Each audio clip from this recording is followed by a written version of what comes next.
Welcome to the Twins Ticket live stream.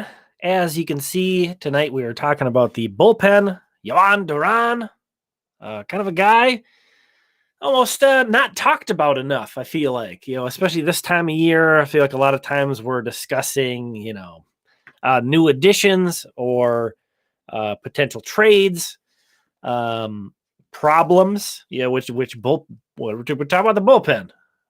So that's going to come up. Potential problems. You sort of lose sight or forget about. What's up, Josiah? The main guys, because you don't really have to worry about them. We don't have to talk about them. We don't really have to worry about them. We're just excited to see them. Yohan Duran, legitimate bullpen ace. The Twins might not have an ace starting pitcher. They have a legit bullpen ace. What up, Charlie? Thanks for stopping by. In Yohan Duran, so we are going to talk about the bullpen. That's going to be the primary topic of conversation. What's going on with the bullpen? What can we expect to see? We're going to take some deep dives into how the bullpen evolved last year, into some nerdy bullpen usage stuff that I like a lot, and look at the projections to see where the Twins rank. So we have lots of stuff. I'll give you a preview if you're wondering if you want to stick around or not. I'll explain what the heck this thing is, and break it down into a simplified version of that. But if you're looking for, and Zachary kind of asks a question that's on a lot of people's minds: any upgrades that we could trade for, and we'll definitely look at this in terms of the bullpen. We're not going to talk about specific targets, but we will discuss some of the recent comments made by Derek Falvey and kind of read through, translate. Well, I'll put them through my Falvey translator and let you know what I think is happening here. I mean, any bullpen's going to be bad if you take literally a bullpen ace out of the bullpen. So yeah, of course.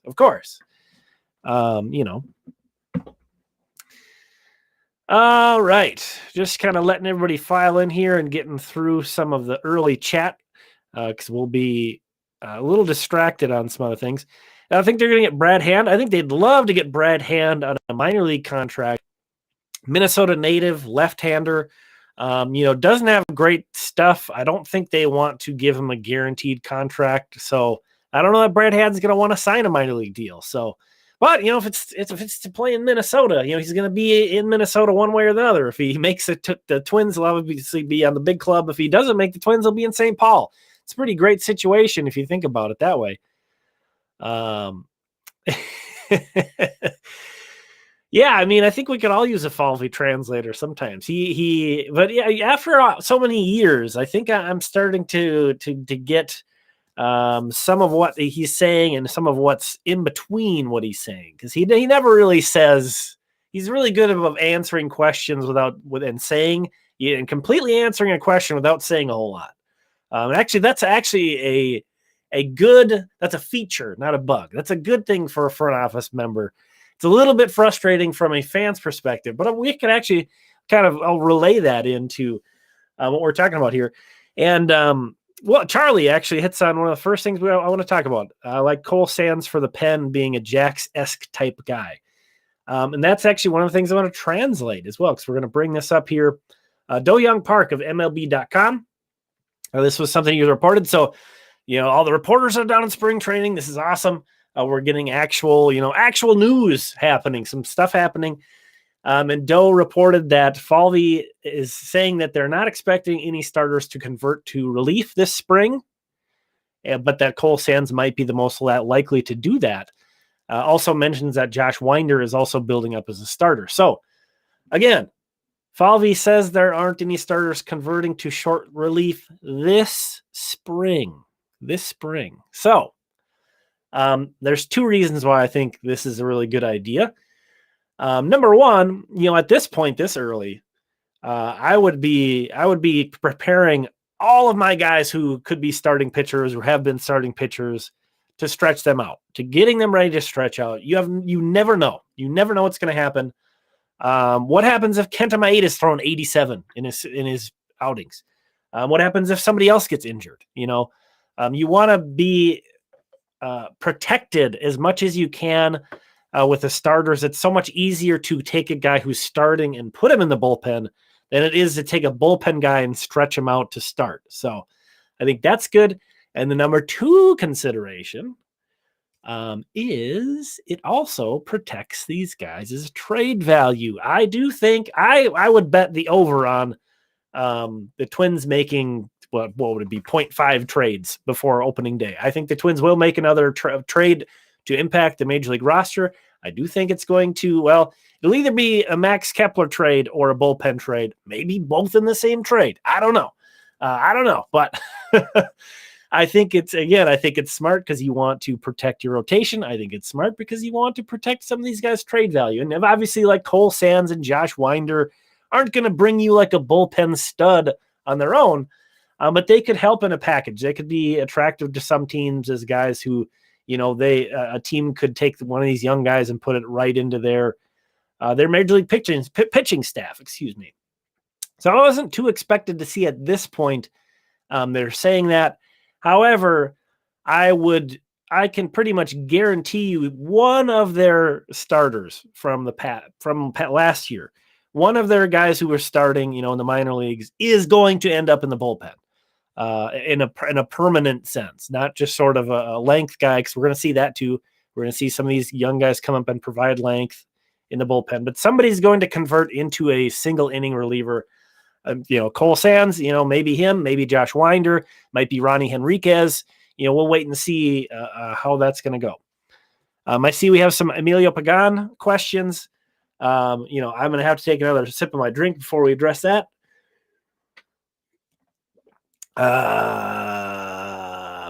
PTSD, Pagan. That's what the P in PTSD stands for, Pagan. I would have cut bait on Pagan long ago.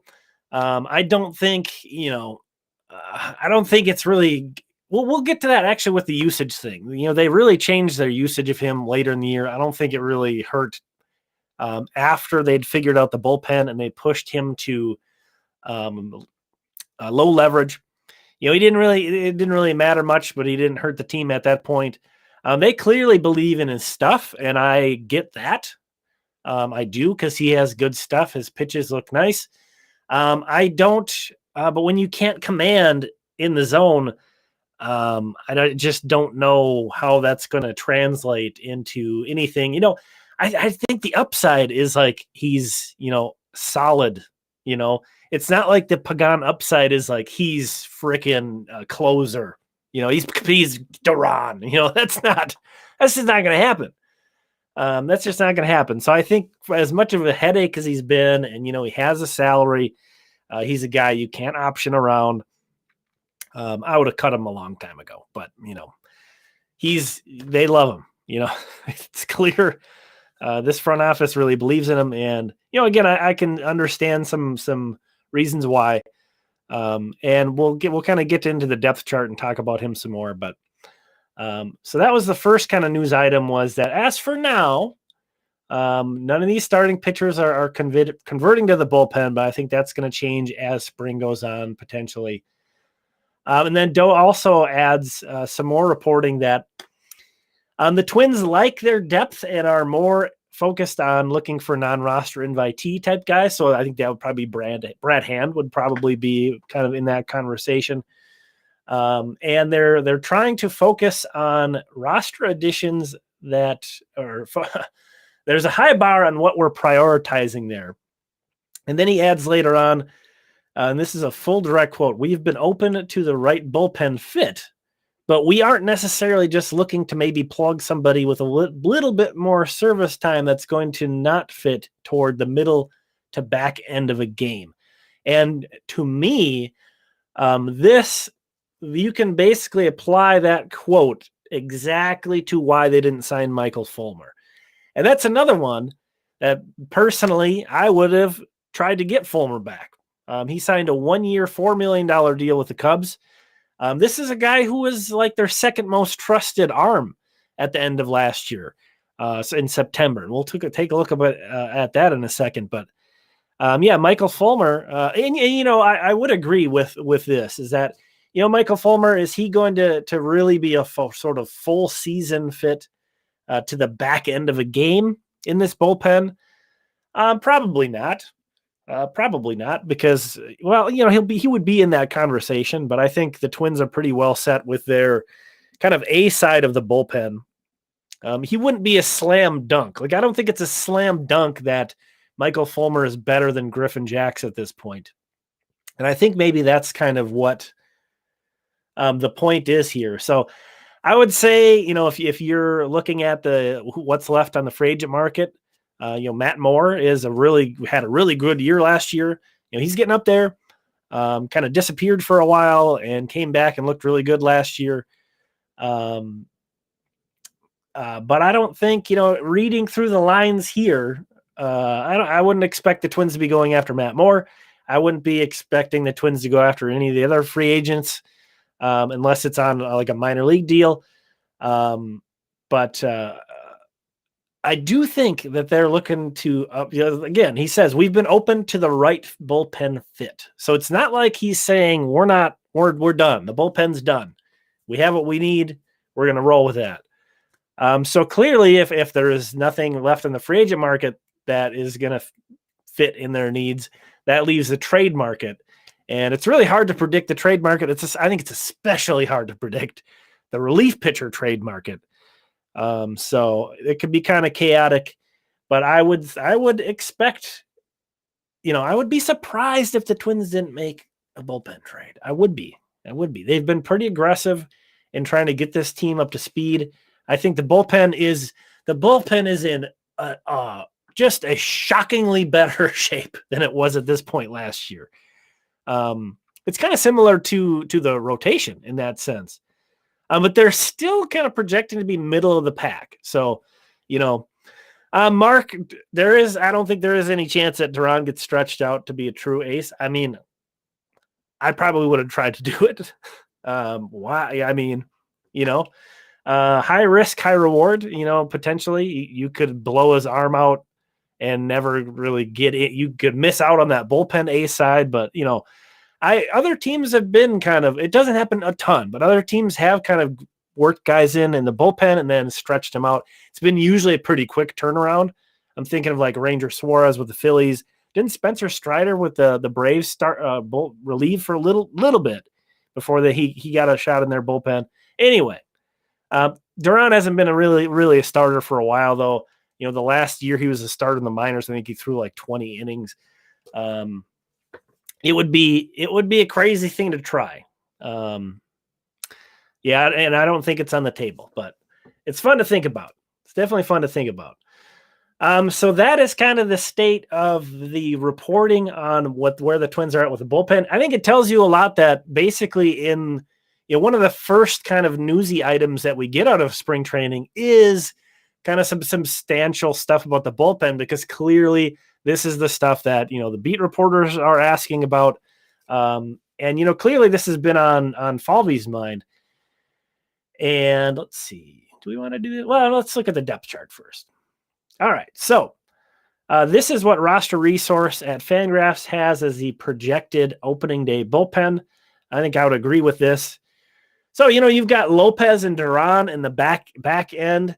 I really like that 1-2 punch. Again, Duran, a completely legit bullpen ace, slam dunk, no doubt about it. Jorge Lopez was that in the first half prior to the trade. Did not look as good with the Twins. Has not had like a crazy run over his career because he was a starting pitcher primarily before last year. So it's kind of brand new territory for him. Not sure what to think. Still really like him. Still really like Jorge Lopez. I don't think it's very likely we're going to see the Baltimore version, if we're being honest. But hopefully we can see more than what he gave the Twins down the stretch, which wasn't horrible, but it was not the return on investment they were hoping for. We'll put it that way. And, sure, there are some names on here that I don't feel great about, but I think of about a bullpen always as there's an A side and there's a B side, right? If we look at the A side of Lopez, Duran, Jackson, Thielbar, now listen, it's a bullpen. Every year, you can expect one guy to get hurt, like actually like missed almost the entire year, and one guy who used to be good is just going to be garbage. I really think you can take a look at all 30 bullpens across the league in spring training and do this exercise of, all right, one guy's going to get hurt, one guy's going to be terrible, and then kind of go from there.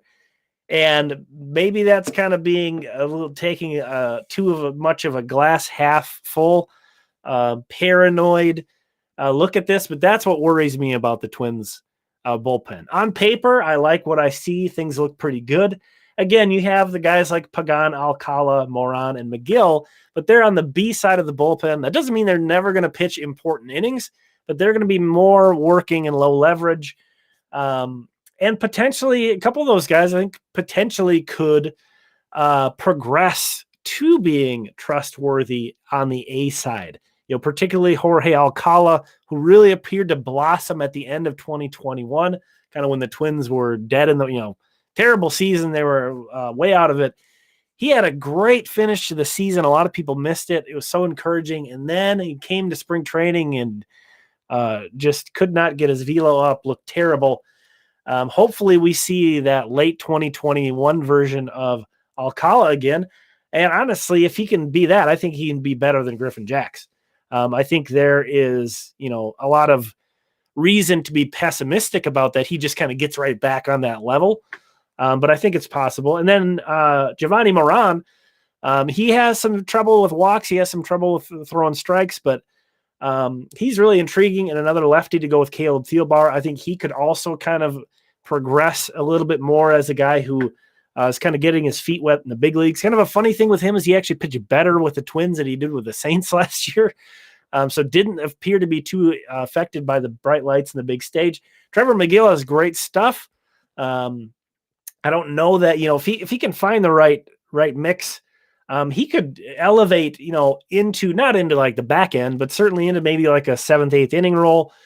So there's some hope for all these guys. Pagan, we've talked about. I don't really hold out any hope. Clearly, the Twins think that there's a potential there. I don't know. Like, there's always like a reliever where no matter you kind of went through the hard times with, and you watched them struggle and give up like 1 million home runs. And then even if they become really good, you just never, ever feel like you can trust them. You're like shell shocked. And that's me with Emilio Pagan. I think Emilio Pagan could throw like 100 innings of a 1.5 ERA. And still like in that 101st inning, I would still just be like, oh man, I just don't feel good with this guy on the mound. I just don't feel good. So I don't know. I don't know if Pagan can even earn my trust to the level that I would want to be seeing him in, 8th or 9th inning of tight games. At this point, that's me personally, but I think everybody has that guy though, going back, and one of the guys who did bridge that gap into being trusted was Eddie Guardado. If you watched an early career Eddie Guardado out of the bullpen, oh my goodness, it was a mess. He got crushed. And then that took me so long to sort of get past that after he became a closer and was really good. So it took a very, very long time. All right. So that is the projected bullpen. Now behind them, of course, again, I want to make sure we take into account that, yes, at this point, none of these star pitchers are being expected to be converted. But I mean, it's kind of a numbers game. If everybody stays healthy, definitely some of these guys will be moving into contributing to the bullpen for sure. But we will kind of take them for their word at this point. And that means this is sort of the bullpen depth. Danny Coulombe, he pitched pretty well in limited action when he had some opportunities with the Twins. Some of these other guys have big league time as well. But this certainly isn't really encouraging, especially if you're taking that approach of, one guy's probably going to get hurt. One guy's probably not going to be very good. But I guess we can hope maybe one of these minor leaguers could blossom, or again, maybe the Twins. There are still a lot of relievers looking for work. There's probably a lot of guys who are holding out to get a major league contract, who are willing to accept a minor league contract. And maybe the Twins can kind of scoop some of those guys up and add them as depth. But yeah, I am concerned about the depth for sure. For sure. I like the way this is looking. And if we look at the Fangraphs depth charts projections, these are by wins above replacement. I don't really think wins above replacement works really awesome for relievers all that much. And it's kind of weird when looking at a complete bullpen, but I think it kind of works when we're breaking it down for teams. And how they ranked out, I wouldn't take this super duper seriously, but I thought this was interesting. So the Twins are on here. Again, they were middle of the pack, 14th, right behind the Yankees. 14th in projected bullpen. So middle of the pack. We'd like to see him up higher, but there's a pretty small differentiation between them and like one of the top 10 bullpens. All right.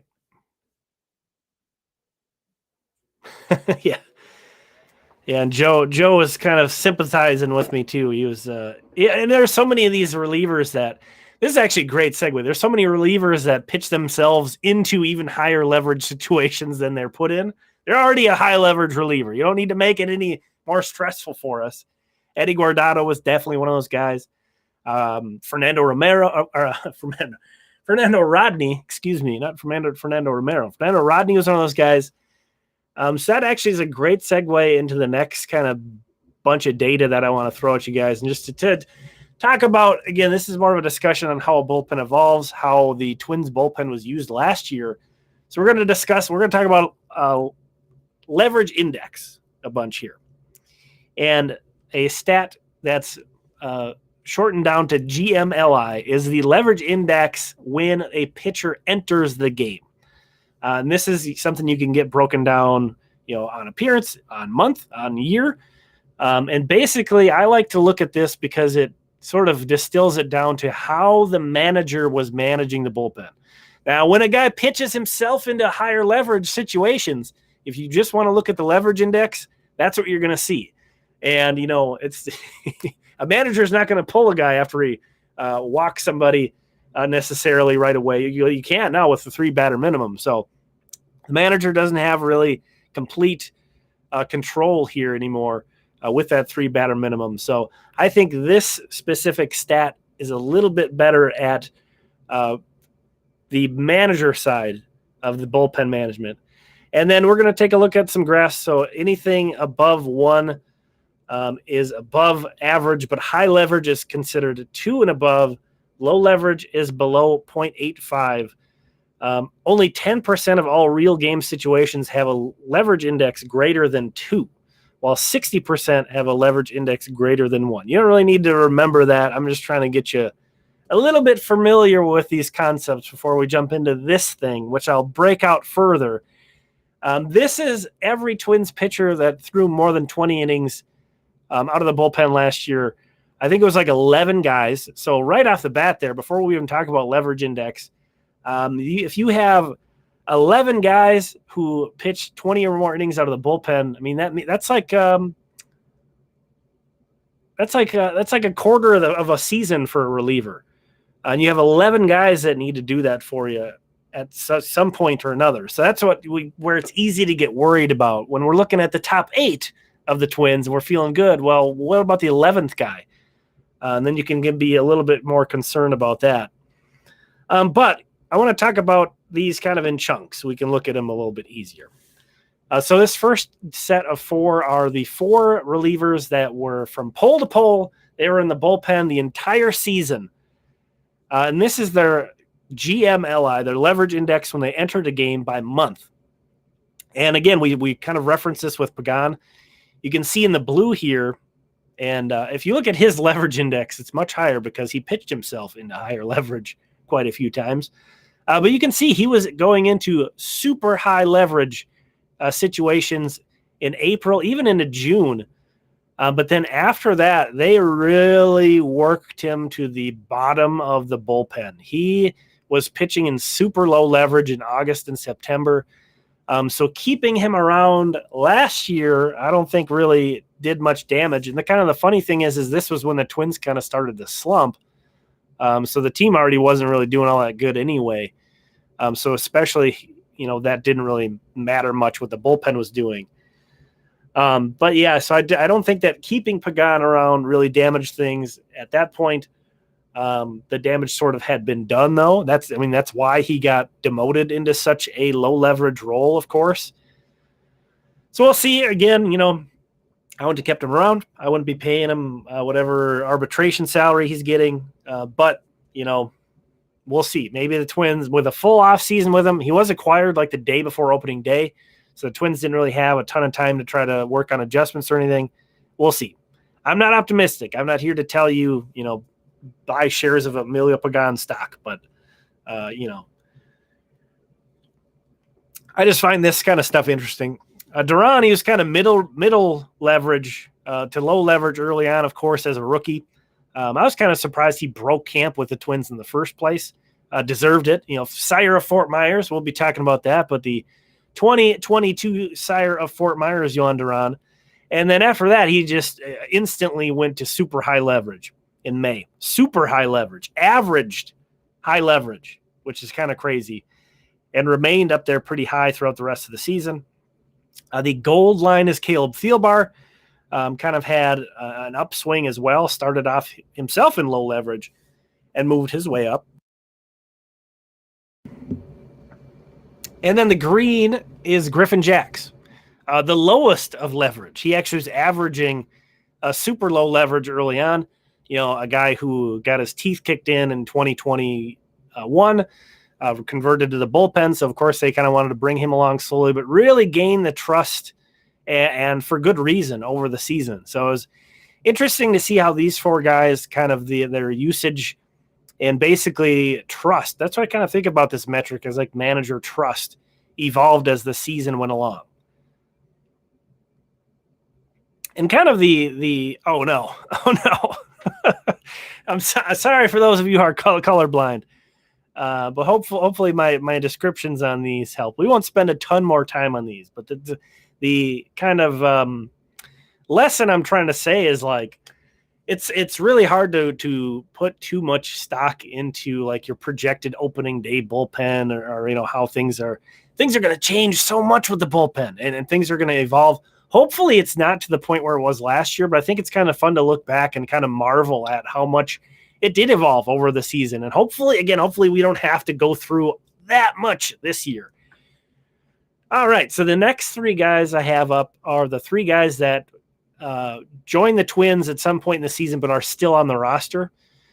So Trevor McGill, Giovanni Moran, and Jorge Lopez. Trevor McGill and remember, these are monthly. So, in some of these months, maybe these guys didn't have that many appearances. Keep that in mind as well. But Trevor McGill kind of was gaining some steam as some of these other guys started to go down. Trevor McGill kind of slowly started to gain some trust throughout the back half of the season.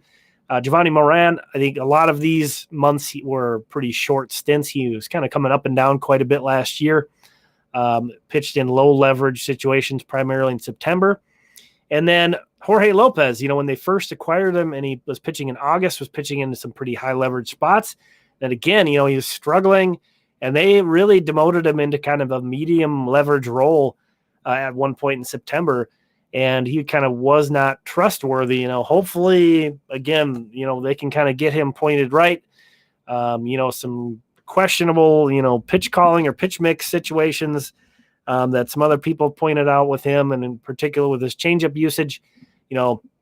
As we said in the starting pitcher preview, hopefully the addition of Christian Vasquez, the kind of rising tide lifts all ships, and the Twins have a much better situation with that this year, and they can maybe get the most out of Jorge Lopez.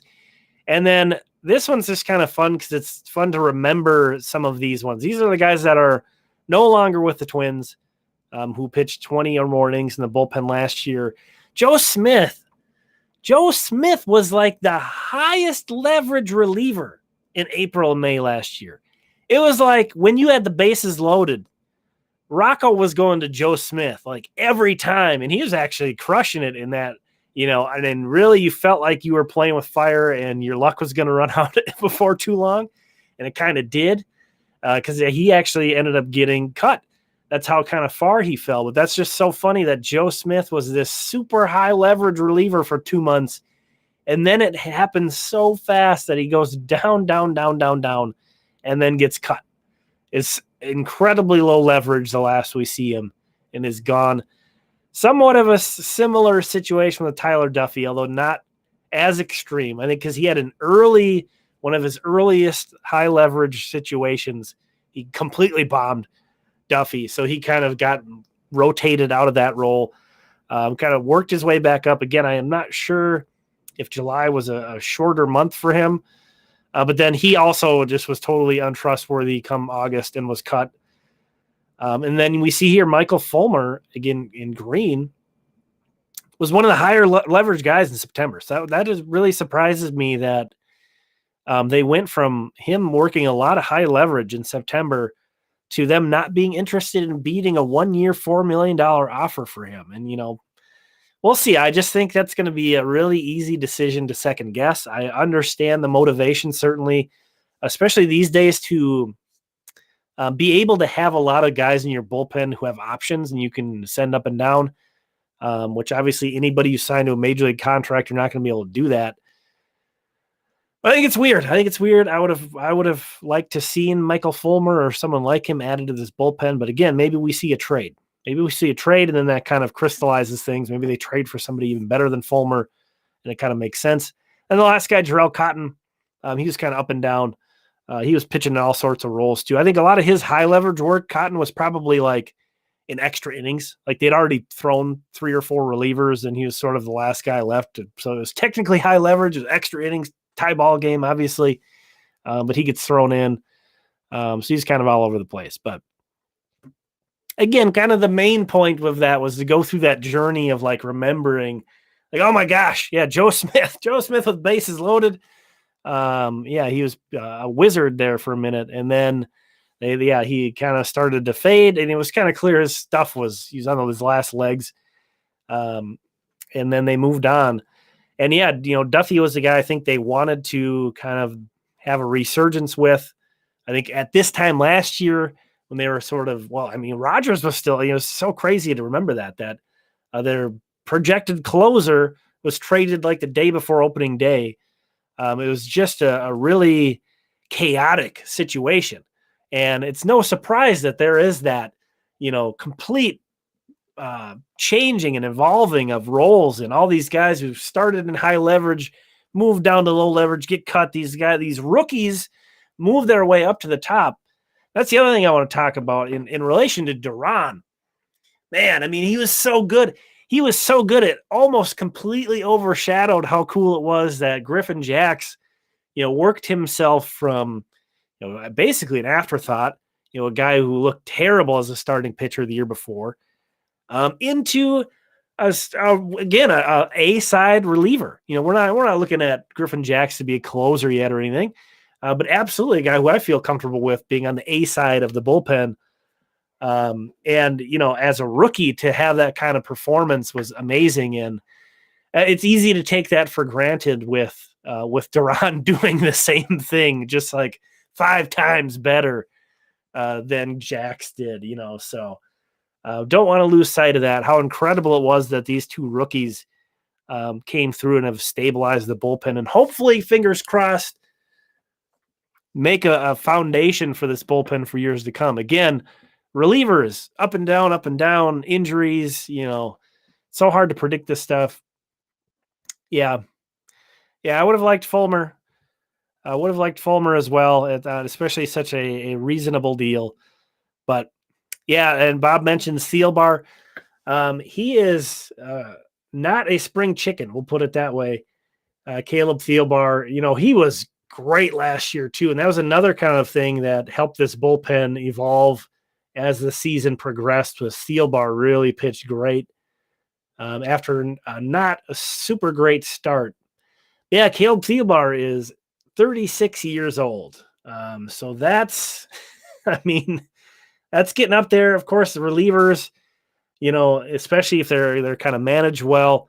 We see a lot of relievers up there pitching pretty well, but it's a concern. It's a concern. If you're asking me, if we're trying to predict who the guys are who are most likely to be, either the injury guy or the completely is just hits the wall guy, Theobar is kind of the guy that makes me nervous. As good as he was last year, again, that's not to kind of question his talent.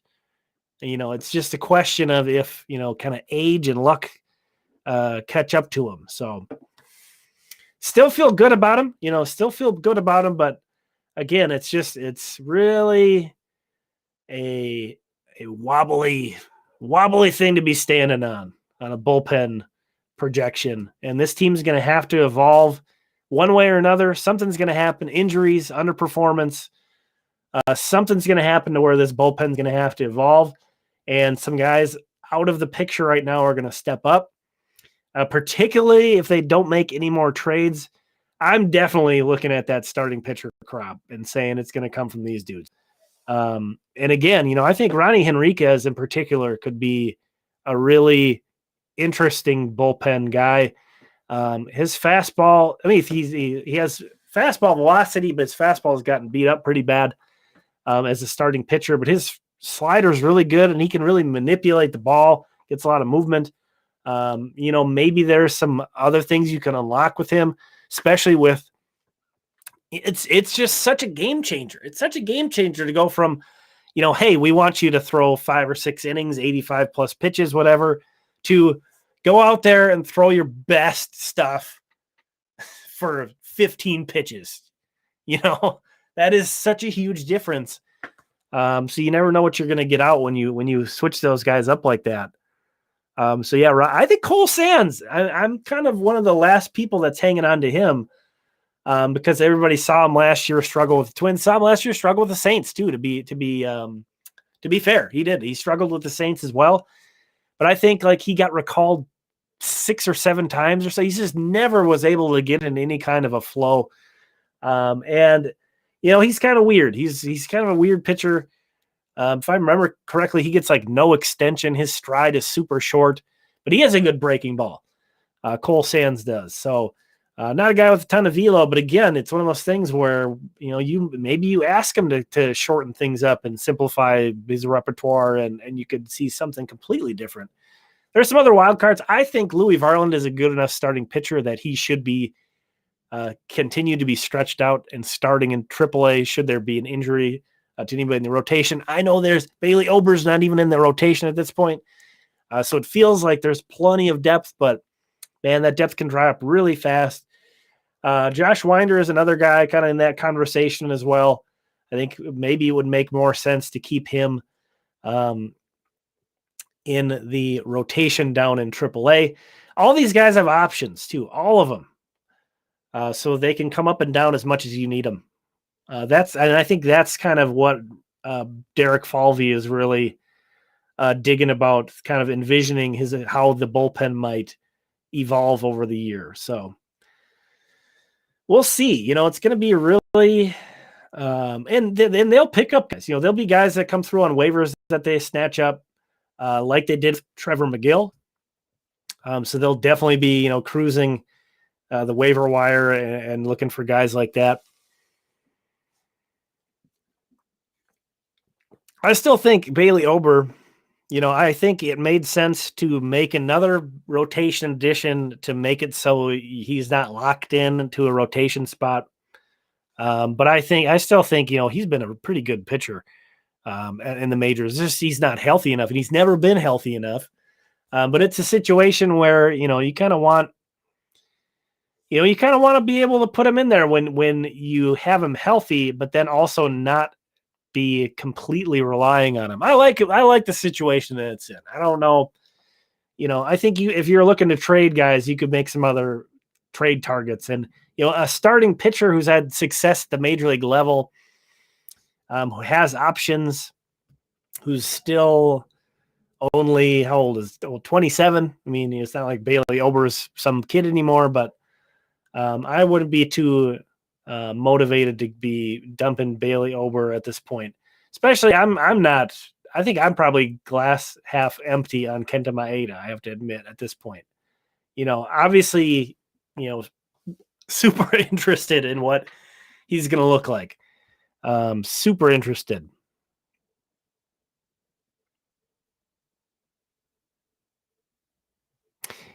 Yeah, and Reese mentions McGill started to throw the slider. It had some mixed results basically, but it's kind of a pitch they need to unlock. That's such the huge thing when talking about anything pitching these days. Big league prospects in particular, these guys are constantly trying different stuff, adding pitches, taking away pitches, changing grips. I think I saw, didn't Louis Varland? It wasn't he. I think I saw he was talking to, it was either a pitching camp or he was maybe back at Concordia, talking about his sort of journey. I think he mentioned that he tried 9 different slider grips last year. That's crazy. That's crazy. So it's so hard to predict when those guys are going to unlock something else. And I do think there is some potential for, Alcala, Moran, and McGill, and Pagan. I'll admit Pagan, even though I'll never trust him. I will never trust him. If they can get his command where it needs to be, he could be a pretty formidable reliever. So it's nice. Will we have set 7th, 8th, and 9th inning guys? No, they won't do that. And with bullpens, it always depends on who's available. You got to take a look at, when guys have been used, their pitch usage over the last 5 days or whatever. You can look at that in every game recap at Twins Daily, and kind of get a good feel for who's going to be available and who's not. They're also going to mix and match based off of the lineup. So right now, Duran's the bullpen ace, right? Duran's the bullpen ace. If numbers 2, 3, 4 in the lineup that you're facing are coming up in the 8th inning, I'm putting Duran in to face the meat of that lineup in the 8th inning, even though it's the 8th inning. And then, if he can't cover the rest of the game, I'll go Lopez for the bottom of the order or whatever. Absolutely. I think that's smart managing. So no, the Twins aren't going to have a set 7th, 8th, and 9th inning. They're not going to have a set closer for that kind of same reason that I mentioned. I don't think. You can expect them to move around. It doesn't seem to bother Duran. I don't know about Lopez. Maybe it bothered Lopez. We'll see. And that's you'd have to take that into account some, for sure. Some guys are really comfortable at coming into a middle of the inning, which like Joe Smith, that was super valuable with him. Didn't seem fazed by it at all. Some guys hate it. They want to open with a clean inning. So yeah, that's sort of, another part of Rocco's job that he's got to figure out. And maybe that was something that Lopez found a little tricky. Maybe he had really a set, he knew in Baltimore where his part of the game was. He had kind of a set routine he could go into. Maybe that disrupted that. Who knows? But I think just having more history with him is going to help. Is going to help the Twins manage him better. So, all right. I think that was everything I wanted to cover. I think that was it. This has been a shorter stream than usual for me, but I'm a little bit under the weather, fighting that out. You might be able to hear that. But we will talk again next week on a live stream. We'll have some stuff in between next live stream. But next week, we're going to talk about the lineup. We're going to talk about the hitters. We're going to talk about how the positions go. All that stuff. We're also going to kind of chime in with, like we did here, with those updates from spring training. So excited that things are getting underway. Guys are going to be reporting. We have actual stuff to talk about, actual news coming through. So thank you so much for hanging out. And this has been Twins Ticket. We'll see you next week.